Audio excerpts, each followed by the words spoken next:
सुरेश धसांनी घेतली खोक्याच्या कुटुंबियांची भेट। उघड्यावर संसार पडल्यानं कुटुंबियांकडून न्यायाची मागणी, तर ढाकणे कुटुंबियांसोबतही साधला संवाद।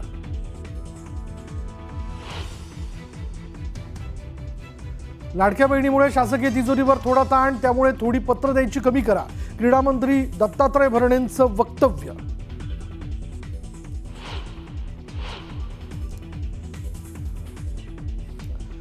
खासदार विशाल पाटील यांना चंद्रकांत पाटलांकडून भाजपमध्ये येण्याची ऑफर, तर मी कुठेही जाणार नाही, उर्वरित कालावधी अपक्ष म्हणूनच पूर्ण करणार, विशाल पाटलांचं उत्तर।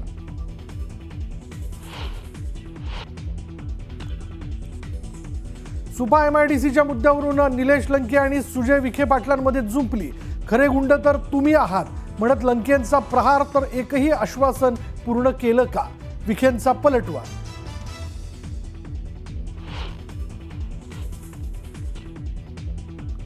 देश विभाजनाकडे चालला, 1947 सारखी परिस्थिती निर्माण, खासदार संजय राऊत यांचा सत्ताधाऱ्यांवर आरोप।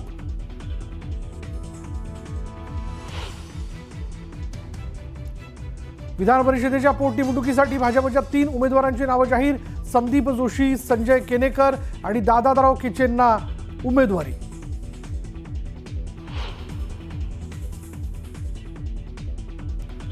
बीडच्या आष्टी तालुक्यात प्रेमसंबंधाच्या संशयावरून करण्यात आलेल्या बेदम मारहाणीत तरुणाचा मृत्यू। 10 जणांविरोधात गुन्हा दाखल। धक्कादायक घटनेमुळे बीडमध्ये खळबळ।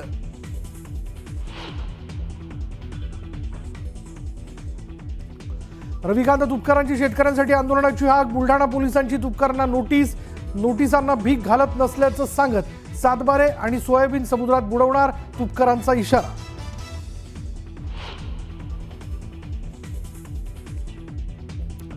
अमरावतीमध्ये हॉटेल व्यावसायिकाला खंडणी न दिल्यानं बेदम मारहाण। आरोपींवर कारवाई न केल्यास जीवाला धोका, हॉटेल व्यावसायिकाचा आरोप।